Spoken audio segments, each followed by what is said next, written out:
The Galileo is one of the most recognizable spacecraft props from the original Star Trek television series.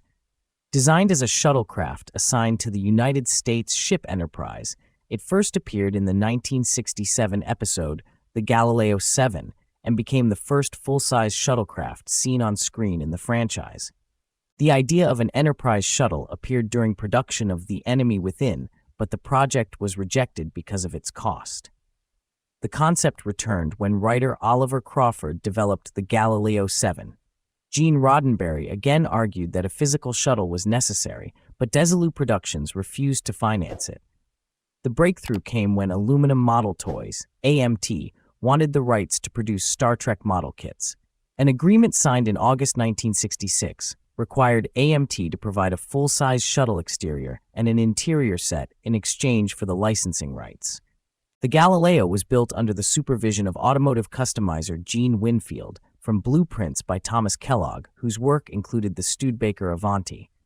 Two full-size versions were constructed, one for exterior shots and another interior set with removable walls. The exterior prop was approximately 22 to 24 feet long and used a steel frame with wood and sheet metal construction. The project cost about $24,000, roughly twice the original estimate. In The Galileo 7, the shuttle crashes on Taurus 2 while carrying Spock and other Enterprise crew members. The damaged craft is eventually used to create a signal for the Enterprise before burning up in the atmosphere.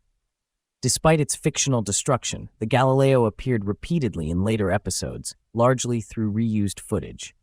A replacement, Galileo 2, was eventually introduced. After Star Trek ended, the full-size Galileo was donated to a school for the blind. It later passed through several owners and spent years exposed to the elements. By the time Adam Schneider purchased it at auction on June 28, 2012, for $70,150, the prop was badly deteriorated.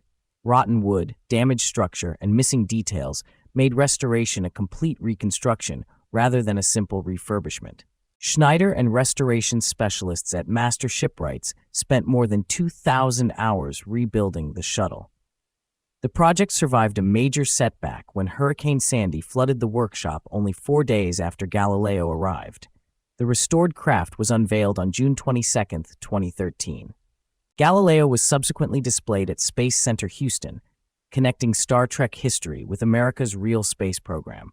It later appeared at the Intrepid Museum, and by 2022, arrangements were announced for its long-term display at the Star Trek Original Series set tour in Ticonderoga, New York.